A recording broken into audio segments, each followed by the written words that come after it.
આગળ વાત કરીએ ભાજપના ઉમેદવારોએ રાજ્યસભામાં ઉમેદવારી પત્ર ભર્યા છે। રાજ્યસભાના ઉમેદવારી પત્ર ભાજપ ઉમેદવારોએ ભર્યા। જેપી નડ્ડા, ગોવિંદભાઈ ધોળકિયાએ ઉમેદવારી પત્રક ભર્યા છે।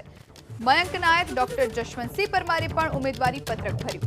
તો વિજય મુહૂર્તમાં આ ઉમેદવારોએ ઉમેદવારી નોંધાવી છે।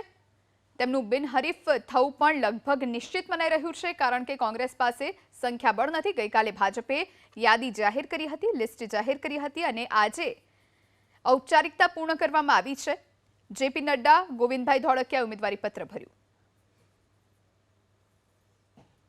आज राज्यसभा मने जे मोकलवा माटे नरेन्द्रभाईए डिसिजन लीधुं छे, तो नरेन्द्रभाईना प्रभावमां होवाथी अने नरेन्द्रभाई एक युग पुरुष छे, तो एमणे ज्यारे मारी पसंदगी करी छे એટલે એમની સાથે રહીને કામ કરવાનો ખૂબ આનંદ આવશે એવી અપેક્ષા। મારા જેવા સામાન્ય કાર્યકર્તાને બૂથ લેવલે કામ કરતા આજે રાજ્યસભા જેવી મોટી જવાબદારી આપી તે બદલ શીર્ષ નેતૃત્વનો હું હૃદયથી આભાર માનું છું।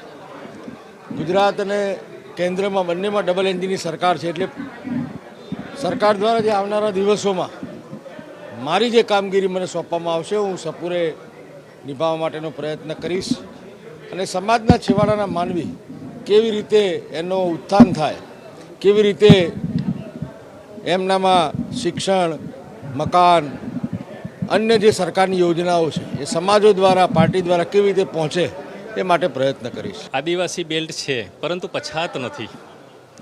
આપણી ભારતીય જનતા પાર્ટીની સરકાર આટલા વર્ષોથી છે, તો જે વિકાસશીલ એરિયા હતો, વિકાસશીલ વિસ્તાર હતો, એને વિકસિત વિસ્તાર બનાવી દેવામાં આવ્યો છે।